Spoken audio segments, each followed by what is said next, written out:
Dios le bendiga, amados hermanos. Amén. Vamos a abrir nuestras Biblias en Oseas, capítulo 6. Vamos a continuar con Oseas.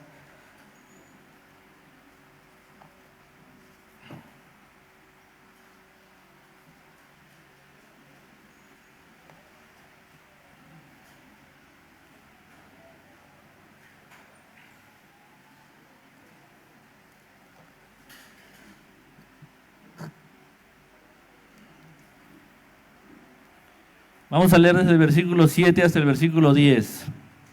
Oseas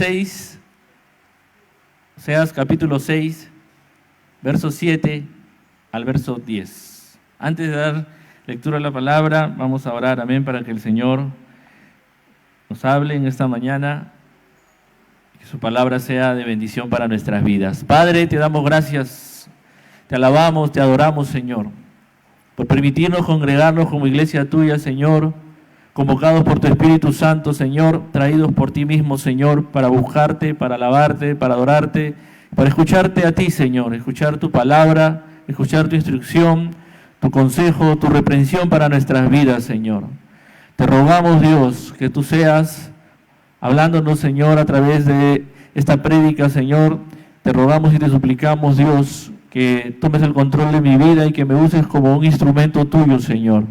Pasa ese carbón encendido de tu altar por mis labios y ayúdame, Señor, a compartir con la mayor claridad posible, Señor, lo que tú quieres para tu iglesia. Te lo pido todo en el nombre de Jesús. Amén y amén. Muy bien, vamos a leer entonces Oseas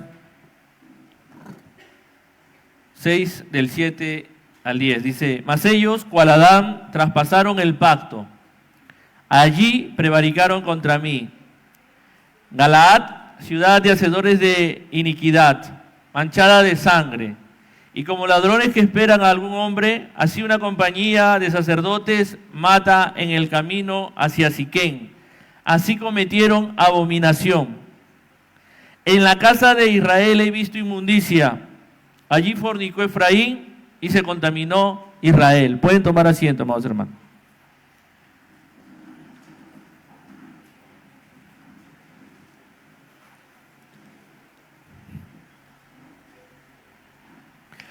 Volvamos entonces al libro de Oseas. Nos quedamos, la última vez el Señor nos hablaba de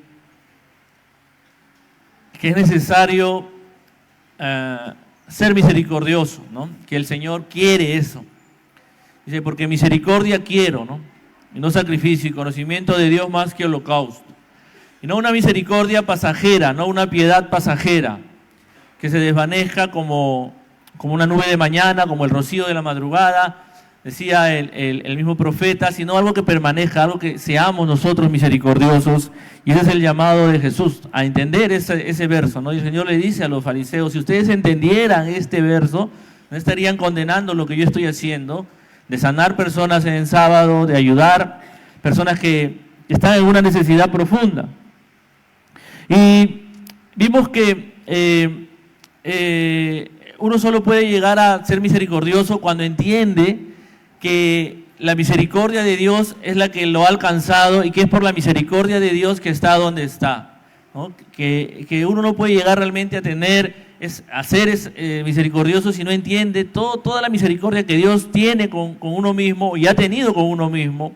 Y uno no puede ser misericordioso si no descubre la belleza de Cristo y no ve que la belleza de Cristo donde más se manifiesta es en eso, en su amor, en su fidelidad y en su misericordia, ¿no?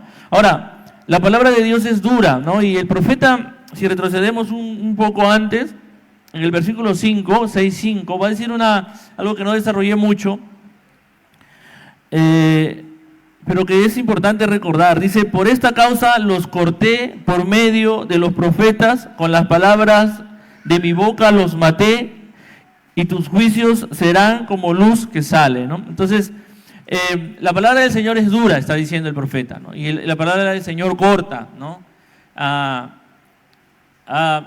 Por más que queramos a veces no ser duros, no traer a la reprensión a la iglesia y al pueblo de Dios, la palabra misma del Señor, gran parte de ella, si uno lee toda la Escritura, porque toda es útil y toda es inspirada por Dios, está llena de exhortación y de reprensión. Está llena de advertencia, está llena de amenaza de Dios, de castigo, si nos rebelamos contra Él, si quebramos su pacto. Y justamente eso es lo que el profeta va a seguir enseñando ahora en el verso 7. ¿No? Dice, yo quiero misericordia, yo quiero conocimiento de Dios, yo quiero que ustedes sean misericordiosos, pero ¿qué ha pasado en lugar de eso? En lugar de eso dice el verso 7, mas ellos, o sea, más el pueblo de Dios, cual Adán, traspasaron el pacto. ¿No? Y el título de este mensaje es el pacto traspasado. ¿No?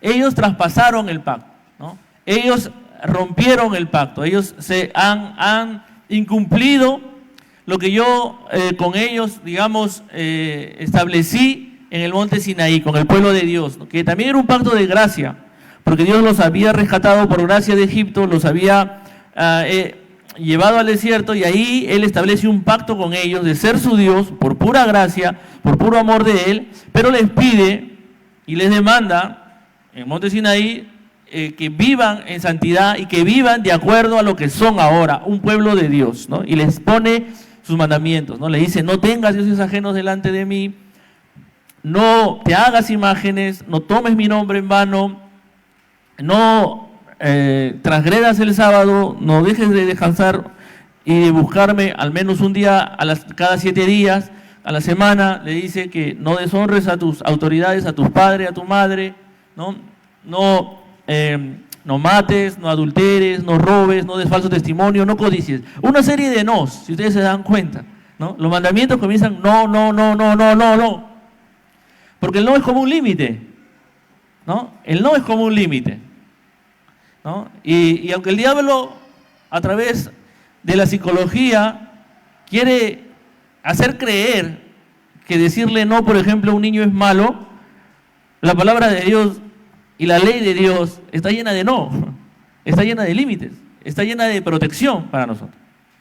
Ahora, a diferencia del pueblo de Israel, nuestro ancestro común, Adán, tenía un solo no, uno solo, ¿no? Era uno solo. Dios le puso un límite a Adán, solo uno, ¿no? Y también lo transgredió. También lo transgredió. Entonces, la palabra transgredir es sobrepasar, ¿no? Pasarse del límite, irse por encima. Entonces, reflexionemos un poco en Adán, porque Dios está usando a Adán como ejemplo, ¿no? Le está diciendo al pueblo, a través del profeta Oseas, ustedes, como Adán traspasó el límite que tenía, ustedes también han transgredido, han traspasado el pacto, han roto el pacto. Adán, en la transgresión del pacto que hace Adán y Eva, ¿no? En los dos, pero bueno, la Biblia siempre le da la responsabilidad al hombre, ¿no? Y así está escrito en la palabra del Señor, no dice, o sea, Adán y Eva, ¿no? Dice Adán, porque él es el responsable, y siempre va a ser así, porque así Dios lo ha establecido, el hombre es el responsable. Si pensamos en Adán y en su transgresión, en cómo él se salió del límite, cómo él incumplió lo que Dios le estableció, vemos que hay mucha similitud con lo que hizo el pueblo de Israel, ¿no? Adán lo hizo, digamos, no por necesidad, ¿no? No había algo que él necesitara. Él tenía todo lo que necesitaba. Podía desarrollar todo su potencial. Tenía la tierra entera como tarea para volverla un jardín maravilloso. Porque ese era el trabajo de Adán. Adán no es que no trabajara, ¿no? El paraíso de Adán era que vivía en su hamaca y los monitos le traían su fruta en la mañana y después a mediodía, ¿no? Venían los... No. Adán trabajaba. Su trabajo era, dice, cuidar el jardín, labrar la tierra. Él era agricultor. Y el trabajo de Adán, y para eso tenía todo lo necesario, era convertir a la tierra entera en el jardín, porque el jardín era un huerto, ¿no? Estaba bajo la cubierta de Dios, estaba bajo la protección de Dios, tenía todo lo que él necesitaba para cumplir, y algo que él tenía invaluable era comunión con Dios, tenía relación con Dios, él podía conversar con Dios cuando quisiera. Él podía conectarse con Dios, digamos así, invocar a Dios y Dios venía, dice, él venía en el fresco de la tarde a buscarlo, a conversar con Dios, con Adán. Pero había una relación real con Dios, no había una necesidad, digamos, que el diablo pudiera aprovechar, pero Satanás muy astutamente trabaja en la mente de Adán y de Eva, les crea una necesidad falsa, ¿no? Una necesidad llena de mentira, les hace sentirse incompletos, les hace sentirse inferiores, ¿no? Les hace sentirse que no eran como Dios realmente, porque Dios sí conocía el bien y el mal y ellos no conocían el bien y el mal, ¿no? Y que justamente eso era lo que a Adán y Eva les faltaba para ser tan sabios como Dios, ¿no? Entonces vemos cómo Satanás, que el Señor lo reprenda, es tan hábil, tan astuto para engañar a Adán y a Eva y hacerlos caer, ¿no?, en la mentira, y cómo Adán, a pesar de que estaba y tenía todas las condiciones y solo tenía y también Adán estaba bajo un pacto, porque él también traspasa el pacto, en su pacto solo había un no, era no comas del árbol del conocimiento del bien y el mal. Como Satanás en su astucia engaña a Eva y a Adán y les hace desear, ¿no? Trabaja en ellos el deseo de conocer este bien y mal y cómo les hace transgredir, traspasar el pacto, ¿no? ¿Y qué similitud tiene esto con el pueblo de Israel? Que el pueblo de Israel también había sido llevado a un lugar, a una tierra prometida. Por eso dice, mas ellos cual Adán traspasaron el pacto, allí prevaricaron contra mí. Dice, allí en la tierra prometida que yo les dije, donde fluía leche y miel, donde estaba llena de mi bendición, de mi protección, allí han prevaricado. Prevaricar es la palabra traicionar, tratar con saña, con desprecio y con traición a alguien, ¿no? Dice, allí me han traicionado, igual que Adán, es decir, tenían todas las condiciones para desarrollarse como un pueblo santo, como un pueblo que me glorifique, un pueblo que cumpla mi ley, y ahí donde debían desarrollarse, ahí donde debían crecer como una nación santa, ahí en vez del lugar de eso me han traicionado, han traspasado mi pacto, se han ido tras otros ídolos, han metido dioses ajenos en su corazón, han creado imágenes que yo les dije que no creen, ¿no? Toman mi nombre en vano, hacen cosas abominables, hacen cosas aborrecibles, han traspasado mi pacto, está diciéndole Oseas al pueblo de Dios, como Adán lo hizo.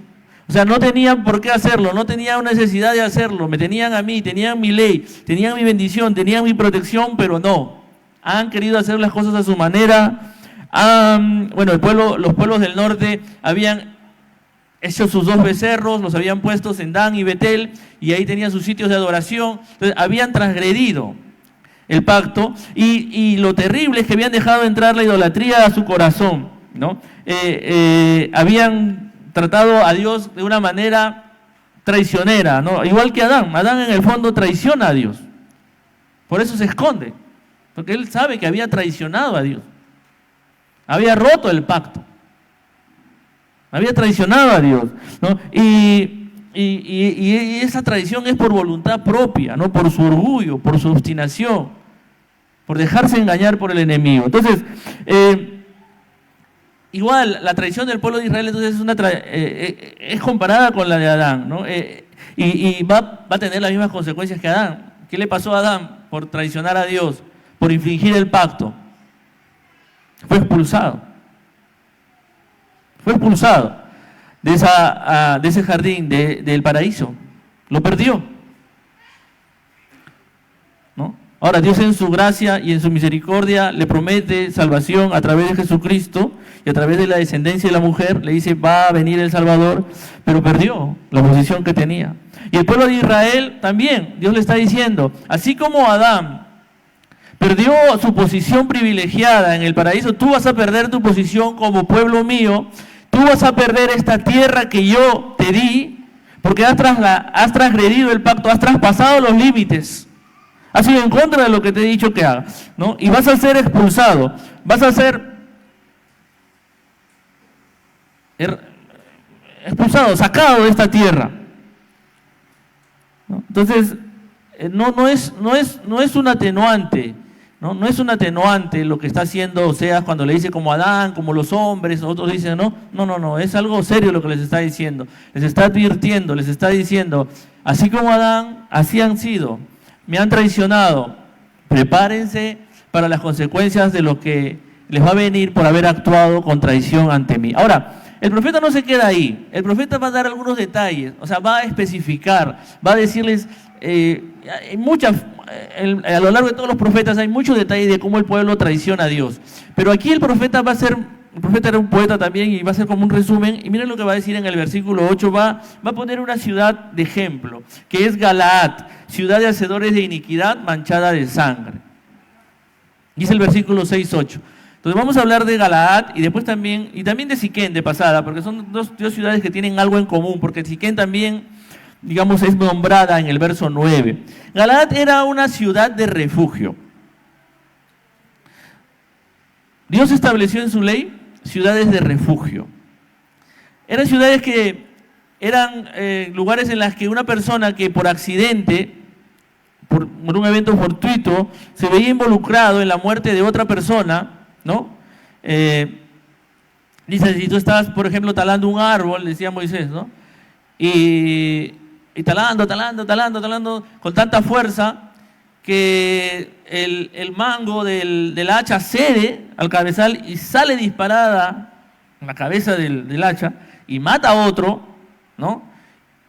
Y hay gente que está viendo que, oye, se le escapó, ¿no? Y fue fortuito, no lo quería matar. Y aparte no tenía ninguna enemistad con él. Entonces dice Moisés, puedes huir, corre a la ciudad de refugio y ahí te vas a quedar porque ahí se te va a proteger del vengador. Decir el vengador era la familia del muerto. Entonces Galaad era una de las 6 ciudades, habían 6 ciudades de refugio, 3 al oriente del Jordán y 3 al occidente, y una de ellas era Galaad. Siquén también era otra, ¿no? Está en Josué, ¿no? Josué 20, ahí está claro las 6 ciudades de refugio. ¿Y qué pasaba? ¿Qué había hecho el pueblo de Israel? ¿Y a qué los había llevado en realidad la idolatría y el dejar de adorar a Dios como debe ser adorado? ¿Qué pasaba? Que estas ciudades que debían ser lugares donde se preserve la vida, donde se guarde la vida y se evite el derramamiento de sangre, que era algo que siempre Dios ha condenado y ha evitado, ¿no? Estos lugares se volvieron lugares de derramamiento de sangre. ¿Por qué? Porque muchas veces los líderes que vivían en estas ciudades, que también eran ciudades de levitas, de líderes, de sacerdotes, solo dejaban entrar a personas que tengan dinero para sobornarlos, vamos a decir así, ¿no? Se habían vuelto lugares donde sin dinero no entrabas, o, miren, también decían los hermanos que he investigado, los comentaristas, que dejaban entrar a asesinos, homicidas reales, o sea, que no eran por accidente, si pagaban lo suficiente y los protegían, ¿no? Entonces, quienes salían más perjudicados siempre eran los pobres, para variar, ¿no? Como se dice ahora, ¿no? Para los pobres no hay justicia. Y es verdad, si tú no tienes dinero en el Poder Judicial aquí en Perú, tus cosas no avanzan. Tú puedes dar tu juicio 10 años y nunca vas a ganar. Tienes que estar corrompiendo uno que a otro y a otro. No hay. Ahora, la gente a veces usa la televisión, los medios para hacer presión, ¿no? Porque les aseguro que si muchos casos que no hubieran salido en los medios, asesinatos, feminicidios, muertes de mujeres, no, a los policías, a los fiscales, no los mueve más que el interés muchas veces. Y eso ha pasado siempre, el hombre siempre ha sido así, siempre se ha dejado corromper. Y eso pasaba en una ciudad que debía ser ciudad de refugio, lo que el profeta está diciendo, Galaad, de frente, ciudad de hacedores de iniquidad. Eso es iniquidad. Esto es iniquidad. Mi pueblo, en vez de ser un ejemplo para los demás pueblos, es tan perverso y tan corrupto como los demás pueblos. Solo si tienes dinero podías entrar a esa ciudad. Es más, dice que en algunos casos, por otras fuentes, dice que si tú te metías, porque a veces tú podías entrar a la ciudad, no presentabas tu caso y te quedabas adentro, te metías, venía el vengador de sangre, te hacían juicio, y si el vengador de sangre tenía más dinero que tú, te sacaban de la ciudad, te expulsaban de la ciudad. Era terrible lo que pasaba, ¿no? Era terrible. Es más, el verso más fuerte y más chocante de repente es el 9, ¿no? Y que dice que los mismos líderes religiosos, los mismos sacerdotes, dice que como si fueran ladrones que están esperando a algún hombre, dice, así una compañía de sacerdotes mata en el camino hacia Siquén. Es decir, en esos tiempos no habían transportes, ¿no? Interprovinciales, vamos a decir así, no habían medios de transporte. Las personas que querían movilizarse de un pueblo a otro tenían que usar la línea 2, ¿no? Los dos pies, dicen. Caminar y caminar, ¿no? Por eso las personas probablemente vivían mejor, ¿no? Porque hacían mucho ejercicio y caminaban. Y eso las mantenía activas. Entonces, pero había muchos peligros en esos caminos, ¿no? Habían peligros porque habían caminos en los que tenías que caminar entre quebradas, ¿no? Y lugares donde fácilmente ladrones se podían ocultar, verte desde lejos que llegabas y preparar la emboscada y robarte si te veían solo o te veían sin protección. Eso pasaba, ¿no? ¿Y qué dice el profeta? Dice, los sacerdotes del pueblo de Israel se han convertido en ladrones que están a la espera de personas que van hacia Siquén. Ahora, ¿por qué mencionan Siquén?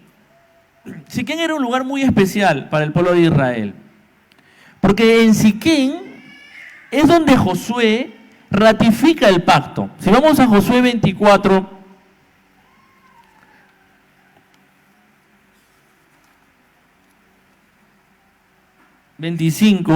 Josué 24, 25,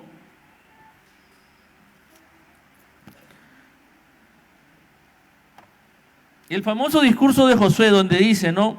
Ustedes escojan a quién sirven, si a los dioses de nuestros padres, a los dioses del otro lado del río, o sea, a los dioses de donde vino Abraham, a los dioses de los hititas, a estos dioses, pero yo y mi casa serviremos a Jehová, ¿no? Todos, la mayoría conocemos ese famoso llamado de Josué, donde él renueva el pacto con el pueblo. El pueblo dice, no, a Dios vamos a servir, y prometen y juran que van a ser fieles a Dios. ¿Dónde hace eso Josué? ¿En qué lugar? Josué 24, 25, dice, entonces Josué hizo pacto con el pueblo el mismo día y le dio estatutos y leyes, ¿en dónde? En Siquén. Entonces, muchos dicen que dentro de Israel, aunque era un pueblo que había mucha maldad, había mucho abuso, había mucha perversión, corrupción, muerte de inocentes, siempre había un remanente fiel. Siempre había hombres y mujeres que realmente temían a Dios, querían hacer lo correcto. ¿Y qué hacían? Como no les dejaban ir a Jerusalén, porque como que estaba prohibido ir a Jerusalén, ¿no? Por temor a que los consideren traidores, que se están yendo al reino del sur. Entonces, estos judíos del norte, por decir israelitas, perdón, para ser más exactos, de las tribus del norte fieles, iban a Siquén, porque ahí recordaban el pacto. Porque ahí recordaban el pacto y querían mantenerse fieles al pacto de Dios, y querían que Dios vea que ellos estaban siendo fieles al pacto que Dios había hecho con el pueblo de Israel, a pesar de las maldades que había ahí. Pero estos sacerdotes malvados, levitas que se habían torcido, que se habían pervertido, cuando veían gente fiel que quería ir hacia Siquén, a adorar a Dios, a recordar el pacto, ¿qué dice? Los esperaban en el camino, ¿para qué? Para matarlos. Así dice. Oseas 6, 9. Y como ladrones que esperan a algún hombre, así una compañía de sacerdotes matan el camino hacia Siquén. Así cometieron abominación. Es decir, muchas veces, no eran los mismos sacerdotes en realidad, dicen, no es que los sacerdotes estaban ahí con sus mantos, ahí esperando en el camino para saltar, no. Obviamente ellos estaban en contubernio con los ladrones. Ellos supuestamente esperaban a los fieles en Siquem para adorar a Dios. Y ellos sabían cuándo iban a venir. Y ellos sabían qué día habían acordado venir, más o menos, ¿no? Y entonces muchos dicen que ellos traicionaban a esos hombres fieles, le hacían saber a los ladrones cuándo iban a venir a adorar a Dios, y los ladrones los robaban y muchas veces los mataban. Por eso el profeta echa la culpa de su sangre, de su muerte, en los sacerdotes. Porque ellos eran, digamos, unos traidores, unos sinvergüenzas que, aunque no lo hacían efectivamente, no estaban ahí en el camino asaltando y matando, ellos tenían contubernio con asaltantes, con delincuentes de caminos para que asalten y roben a los que querían buscar a Dios y ser fieles a Dios. Entonces, vemos una situación terrible, ¿no? Vemos una situación de un pueblo que está desviado totalmente de los principios de Dios. Y eso es lamentable. Y eso, hermanos, parece algo lejano, algo muy feo, pero trayéndolo a nuestro tiempo, trayéndolo a nuestra era, aunque no haya, digamos, asesinato o muerte en el camino, lo que el Señor me hacía ver a mí es que el Señor es fuerte, como dice Oseas 6:5, Él va a cortar a su pueblo con su profecía, los va a matar con su palabra, es decir, los va a quebrantar, pero para su bien, para darles vida, para que reaccionen. La forma en la que ahora estos falsos profetas, estos malos sacerdotes, estos malos líderes engañan al pueblo y lo matan y lo hacen perderse, es cuando no le dicen la verdad, ¿no? Lamentablemente hay lugares que se llaman iglesia en donde nunca se denuncia el pecado, en donde nunca se llama la santidad, en donde todo es motivación, en donde todo es prosperidad, en donde todo te va a ir bien. Y personas que realmente están buscando a Dios, si terminan en esos lugares, lamentablemente muchos de esos van a terminar perdidos. Porque no entienden que Dios es santo y que Dios busca santidad. Y que Dios hace un pacto y ha hecho un pacto con nosotros. Y sí, es un pacto de gracia, es un nuevo pacto, como dice Hebreos, es un pacto en el que Él no solo nos da sus leyes y nos da sus límites, sino que pone su espíritu en nosotros y nos cambia el corazón, dice la palabra del Señor. Entonces tenemos un nuevo pacto, pero ese nuevo pacto implica que yo tengo que cumplir con Cristo, yo tengo que cumplir con Él, tengo una parte que hacer. No para ganar mi salvación, sino para demostrar que realmente soy participante de ese pacto, que ahora yo soy una nueva criatura, que yo ahora pertenezco al pueblo de Dios, y ya no soy como ese mundo, como decía la lectura de la palabra. Entonces, si yo termino en una iglesia en donde nunca me van a exhortar, en donde nunca me van a decir que está mal la fornicación, que está mal el homosexualismo, que está mal este movimiento que quiere que las mujeres tomen el poder, porque es contra la palabra de Dios, que tomen el poder en el hogar, ¿no? Cuando obviamente hay un esposo, si no hubiera un esposo, ahí obviamente tiene la mujer que estar al frente. Estoy hablando de hogares donde hay hombre y mujer, y donde te dicen, no, la mujer es igual que el hombre y tiene que tomar... Y si en la iglesia a la que vas nunca te denuncian, vas a terminar como estos, muertos, porque estás buscando a Dios de repente, pero si no te enseñan la palabra de Dios, te terminan haciendo daño. Miren, cuando Dios ve eso, cuando Dios ve que los profetas de Dios, los hombres que deben hablar de parte de Él, no hacen su labor y están llenos de codicia, de ambición, y lo que quieren es que sus iglesias sean muy grandes o que tengan ministerios grandes, e incluso le ponen a su ministerio sus propios nombres, ¿no? Ministerio de tal, de tal, de tal, y después están esos mismos hombres, entre comillas, que eran de Dios, apóstoles, como fuera que se llamen, para sostener semejante organización que han creado, humana, ¿no? De ahí se dedican a buscar dinero, ¿no? Eso pasa, hombres que hasta pueden haber comenzado con buena intención, pero ponerse a construir una organización enorme, después se vuelve dependientes de eso y necesitan dinero. ¿Y qué hacen? No, las personas no se pueden ir, tenemos que hablarles suave, tenemos que decirles cosas que las motiven, cosas que las impulsen y que Dios las va a bendecir, pero en el fondo su interés no es el alma de la persona, en el fondo su interés es el dinero, es sostener su organización que han creado. Eso es peligrosísimo, eso pasa. Y era desde los tiempos de los profetas. Por eso el versículo 10, cuando Dios ve eso, miren el versículo 10 para ir avanzando, en la casa de Israel dice, y está hablando Dios aquí, he visto inmundicia. Esa palabra inmundicia, o sea, Dios ve todo, Dios lo sabe todo. Dios sabe lo que hay en el corazón de cada ser humano y más lo que está pasando en su pueblo. Y el profeta va a declarar de parte de Dios que él ha visto inmundicia. Ha visto, esa palabra inmundicia es una cosa horrenda, cosa horrible. Es una palabra que en el hebreo solo va a aparecer 4 veces en el Antiguo Testamento. 4 veces nada más. Una de estas es aquí en Oseas y las otras 3 aparecen en Jeremías. Cosa horrible, cosa horrenda he visto. Lamentablemente en la versión de la Reina Valera no usan una palabra muy fuerte, pero sí la versión de las Américas. En Jeremías 23:14, vamos a Jeremías 23:14, para que vean cómo Dios ve esto como algo horrible.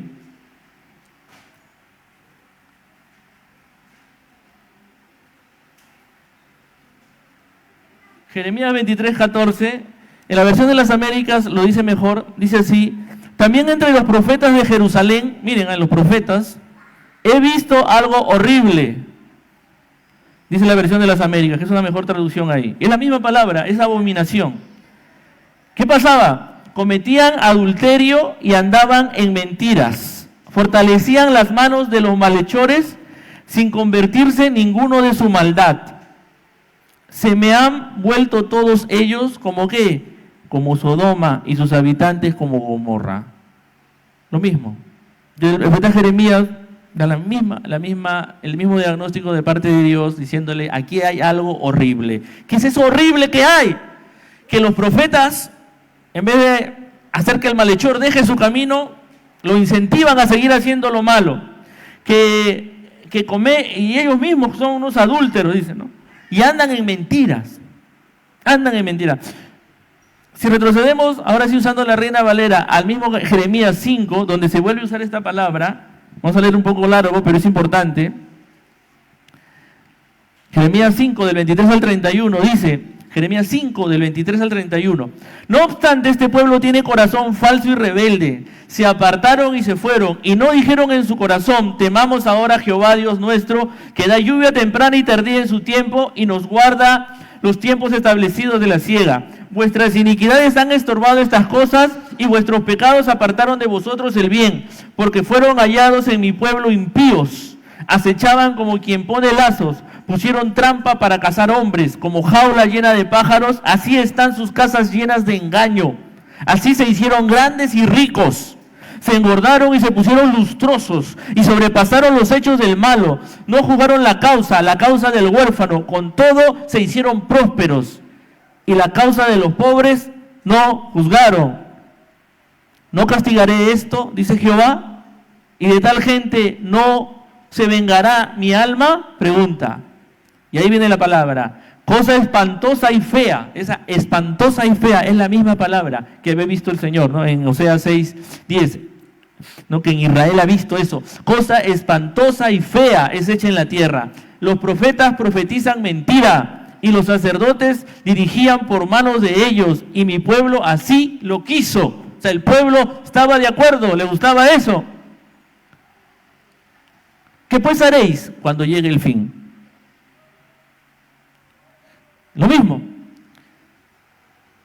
Lo que Dios ve con abominación, lo que Dios ve como algo horrible, es cuando no se enseña su palabra, cuando no se denuncia el pecado, cuando se dicen mentiras para contentar a las personas. Incluso dice, el pueblo así lo quiso. Y la pregunta que dice Jeremías 5:29 es desafiante. Dice, ¿no castigaré esto? ¿No castigaré esto? Es decir, Dios no se va a quedar de brazos cruzados. Si Dios lo está viendo, esto no va a pasar por alto.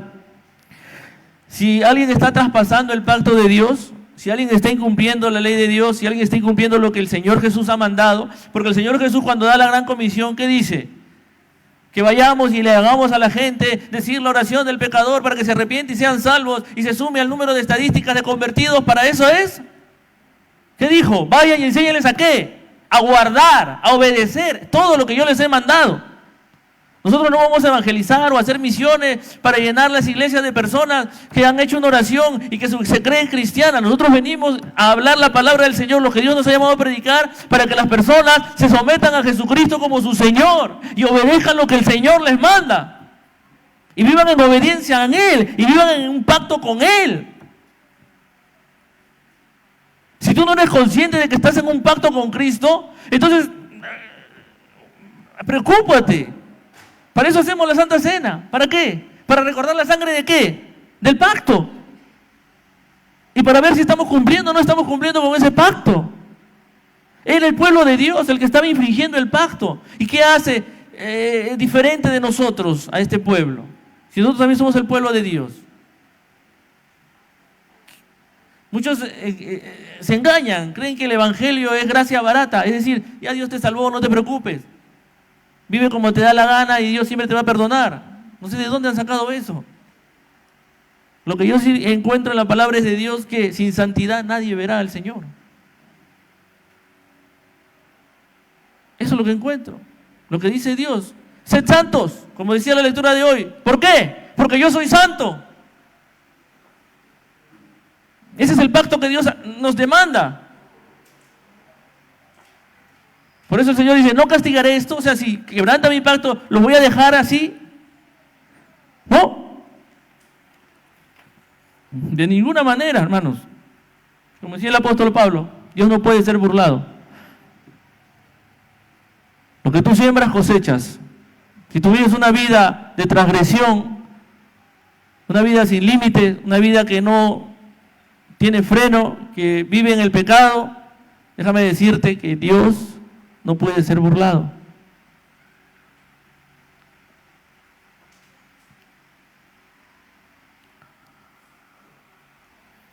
Pero siempre el Señor es bueno y misericordioso. A pesar de ser transgresores del pacto, a pesar de fallar, tenemos a Cristo, ¿no? Nuestro Señor, que dice la palabra que Él intercede por nosotros. Él se acuerda de nuestra condición, se acuerda de que somos polvo, de que fallamos. Por eso nos habla, por eso nos exhorta, por eso nos corta con su palabra, porque quiere que volvamos a Él, que nos arrepintamos, pero con el deseo de obedecer, con un verdadero arrepentimiento, que entendamos que necesitamos un nuevo corazón. Más adelante, en próximos mensajes vamos a hablar, el profeta va a usar, solo les adelanto eso, el profeta va a usar muchas imágenes, una para hablar de nuestro corazón, de cómo es nuestro corazón sin Cristo. Porque necesitamos un nuevo corazón. Corazón humano, va a decir más adelante, él es como un horno, que se incendia ahí, que está prendido, que no se apaga por sus pasiones, por sus deseos. La única forma, porque todo nace ahí, nace en el corazón. ¿Quién está entronado en nuestro corazón? Es la misma historia de Oseas, ¿no? Y ¿dónde comenzó la infidelidad de Gomer? En su corazón, pues vio otros hombres y comenzó a sentir deseos en su corazón. ¿Cuándo comienzan las infidelidades en los matrimonios? Cuando los hombres y las mujeres dejan que entre a su corazón deseo por alguien que no deberían tener deseo y desplaza el deseo por su esposa o su esposo. Y ahí comienza la infidelidad, ¿o no? En el corazón, en el deseo. Ahí comienza nuestra traición también a Dios, cuando Él no es el primero en nuestra vida, cuando hay muchas otras cosas por encima de Él. Terminamos como este pueblo, manchado de sangre, haciendo el mal, siendo egoístas, destruyendo la vida de nuestra familia, de aquellos que supuestamente amamos, por dejarnos llevar por nuestras pasiones encendidas. ¿Por qué?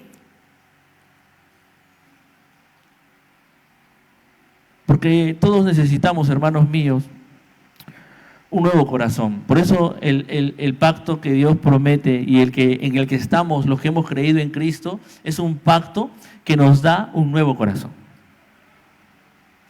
Necesitamos un nuevo corazón.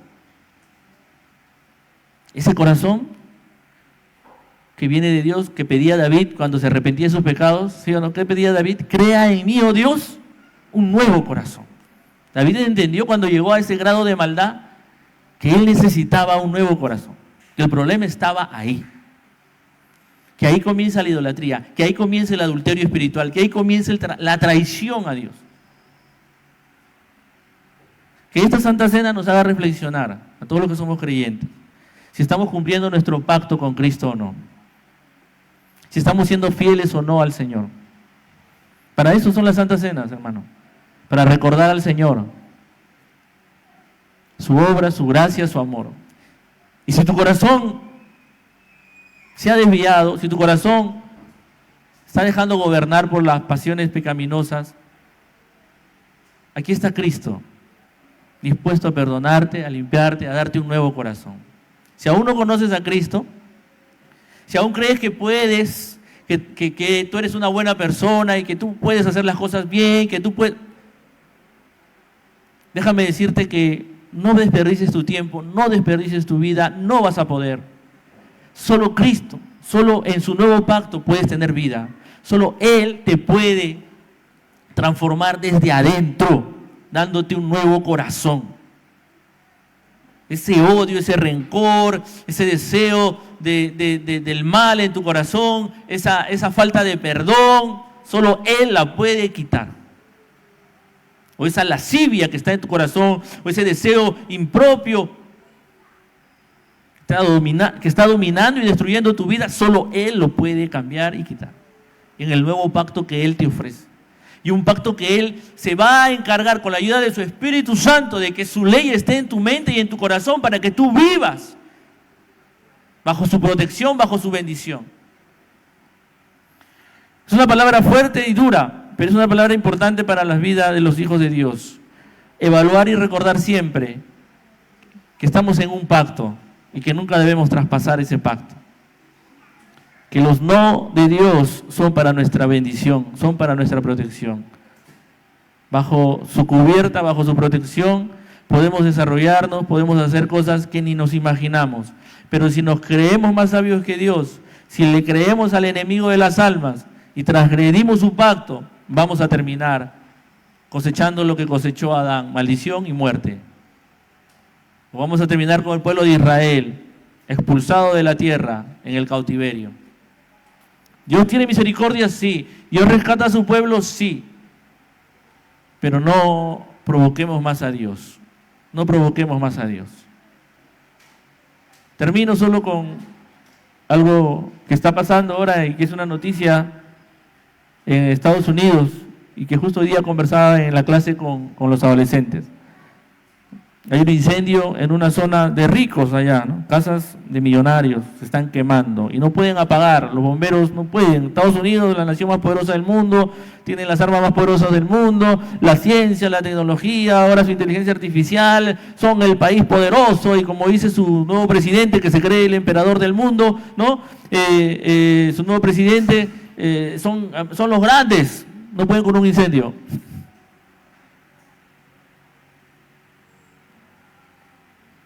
Y hoy día me comentaban en clase, ¿no? Nicole me comentaba, yo solo sé que hay un incendio que no lo pueden apagar, que ahí hay muchos actores de Hollywood, ¿no? Que es un sitio donde se desafía a Dios, a su palabra, que muchos de los actores que viven ahí, que se le están quemando sus casas, ¿no?